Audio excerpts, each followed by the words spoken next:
birthday, Kim. And hey, everybody that isn't Kim. Um, what are you watching? Well, typically, this channel is devoted to my participating in the YouTube vinyl and music community. But today I'm wanting to say happy birthday to a dear friend.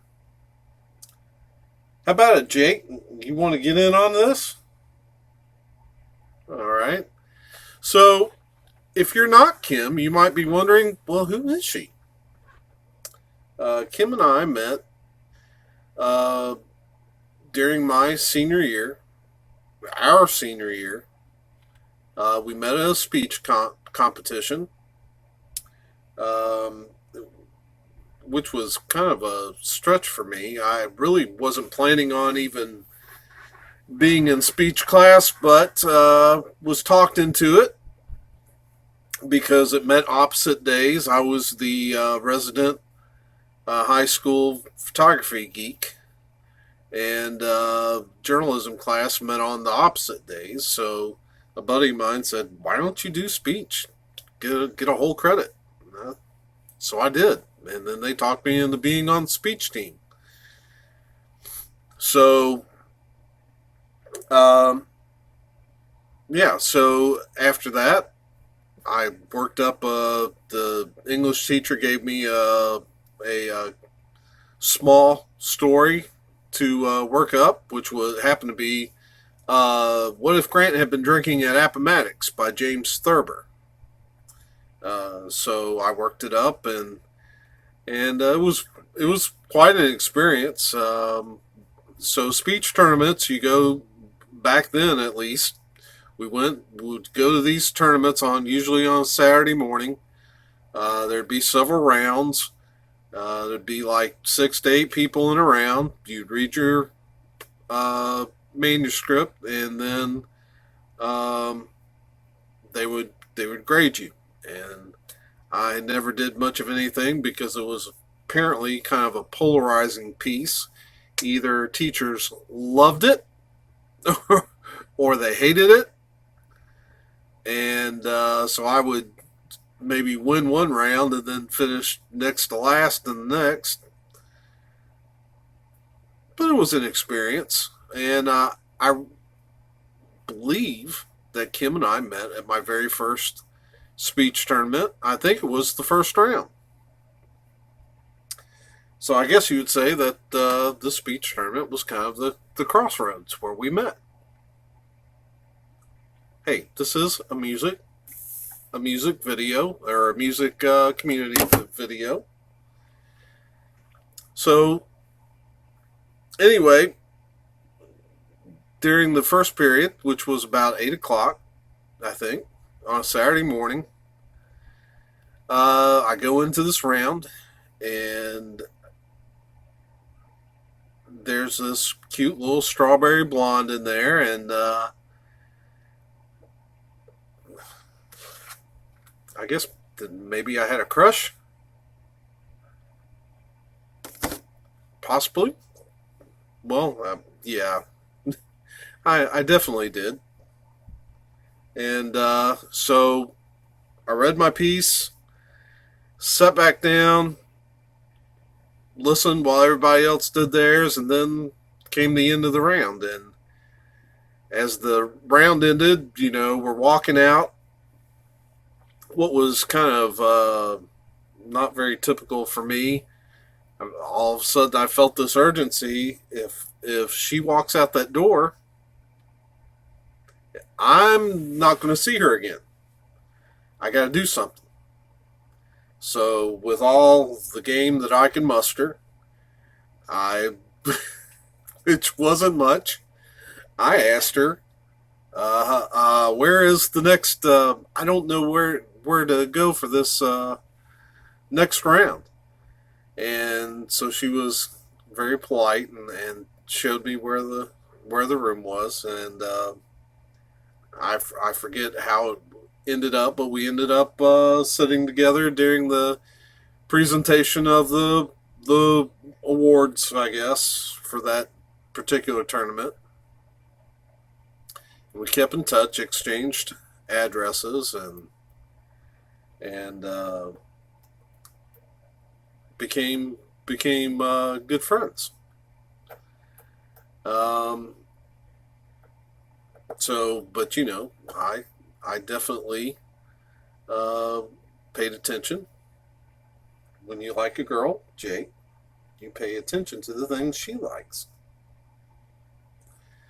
So I still remember one of her favorite bands, because we're going to talk about music in a music community video, was Bon Jovi. So, yeah, so I like some Bon Jovi. Got some remastered. I still need to get, what is it, 7,800 degrees Fahrenheit. These are all remastered CDs. So we got some Slippery When Wet, the big album. Also got some New Jersey here.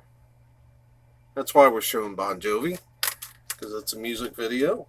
That's what she liked. Also know that she liked a little Def Leppard. Got some On Through the Night. Great cover.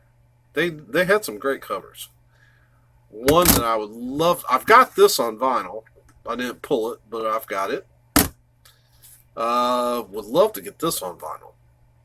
Def Leppard, Pyromania.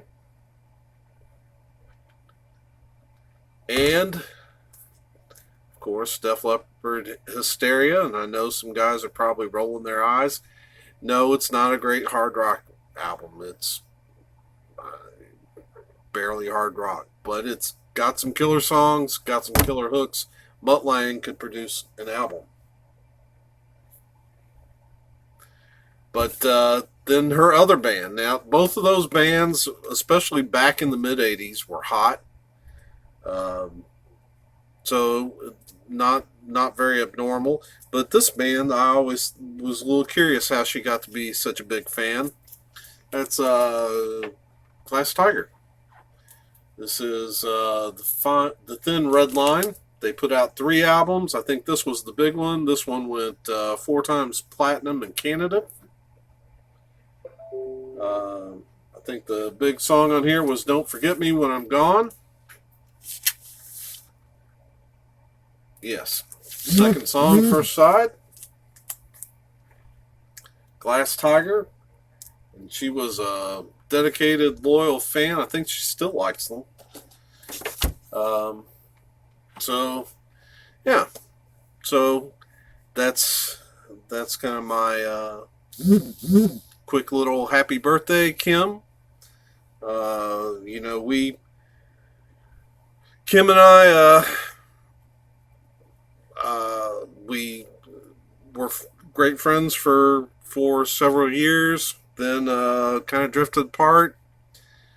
Luckily, Al Gore invented the internet, and then social media came along so I could find her again. And, I don't know, maybe I have some kind of weird, morbid fascination with mortality or what have you, but for some reason it became important as the years went on. I thought, what happened to her? Is she still, hopefully we're both kicking it and having a good time and enjoying life, and found her, and yes, she's doing well, and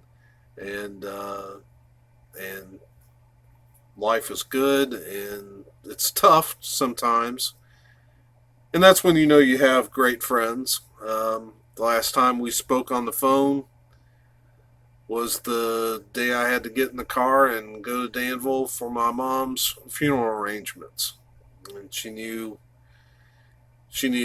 where I was at that point, and reached out and talked to me, and it was a great time, and what I needed to get through that day. So, that's good friendship, and I feel like we can pick up whenever we need to. So, anyway, Kim, I hope you enjoyed that. Hope you're, I guess I should really bounce. But I couldn't miss the opportunity to wish you a happy birthday.